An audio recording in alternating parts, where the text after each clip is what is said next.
Looks That Kill is a 2020 American dark romantic comedy written and directed by Kellen Moore. The film stars Brandon Flynn, Julia Goldani Telles, and Ki-Hong Lee. The film was released digitally on June 19, 2020. Ever since birth, Max Richards has had the ability to cause anybody who looks at him to drop dead, beginning with his delivery room doctors. His parents moved to the nowhere town of Blake, Massachusetts, and Max has been homeschooled. Now a teenager, Max keeps his face hidden behind bandages and sunglasses. His only friend is Dan, who encourages him to find a girlfriend using a dating app. After his first date proves a washout, Max decides he wants to end it all.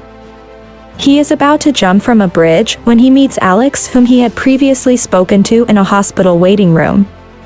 She invites him along with her to visit an old people's home.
Max becomes enchanted with Alex and contrives to meet her again.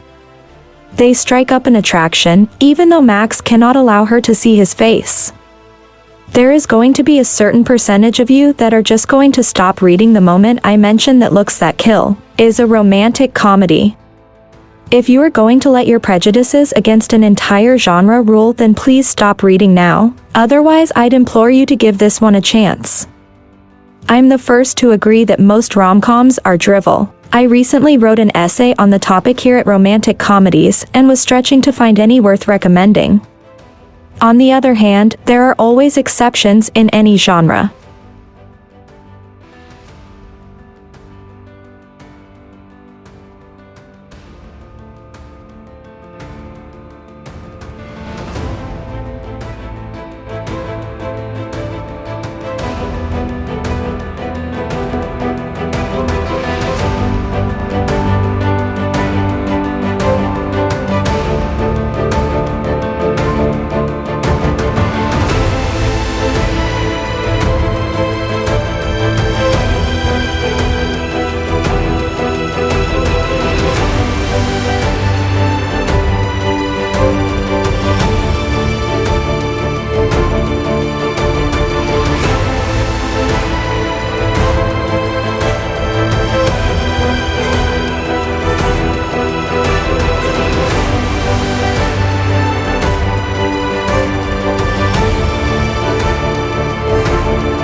Looks That Kill is my kind of rom-com.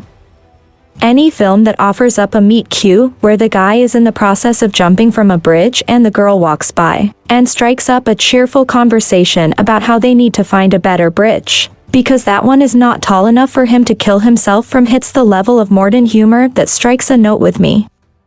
Did I mention that my humor runs to the very black and my all-time favorite rom-com is Harold and Maude, 1971?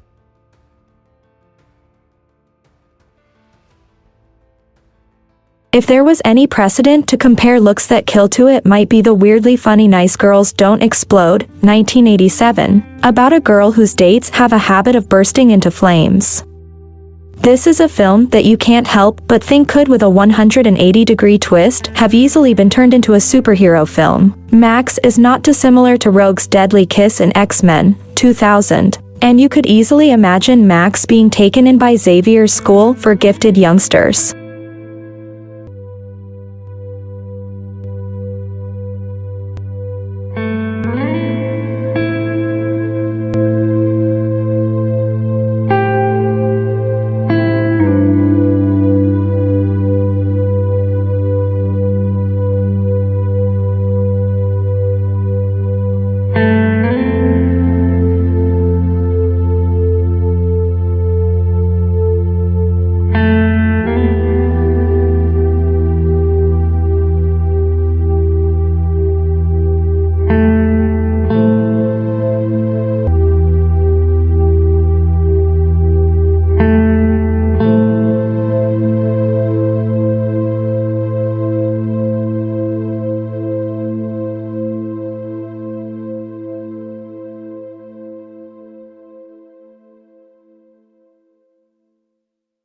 Looks That Kill ended up completely winning me over.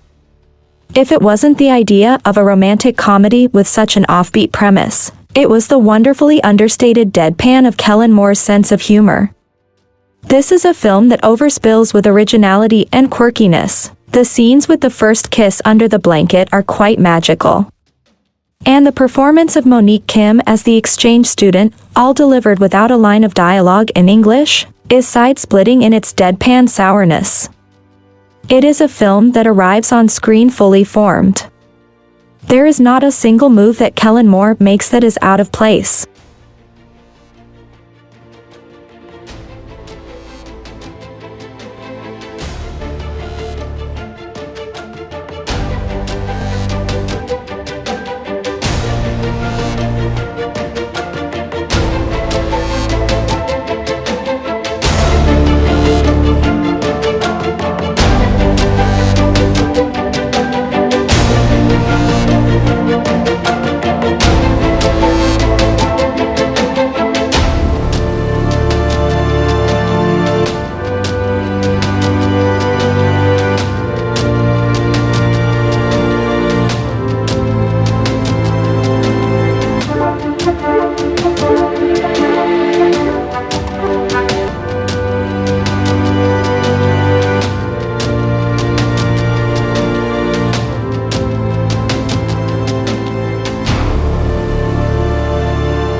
Chief among Moore's collaborators is Julia Goldani Telles, whose performance has just the right mix of bubbly quirkiness. She bursts onto the screen with a freshness that sweeps you up.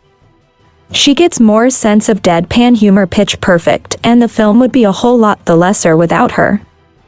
It is almost impossible to discuss Brandon Flynn's performance as it is delivered with his face covered in bandages or sunglasses. Even when he takes his bandages off, all we see of his face is only partial sections like a cheek or one eye.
The only aspect I might criticize is the ending, which is just a little too manically upbeat, having Max regarded as a hero of the euthanasia movement. Go look up the story of Dr. Jack Kevorkian to see how this would end, as the Kevorkian story did in real life, in all likelihood with Max in behind bars for the rest of his life. Kellen Moore makes his feature-length debut with Looks Could Kill, having made a variety of short films since the early 2000s. On the basis of this, Moore has a promising career ahead of him, and I am most interested to see what he makes next.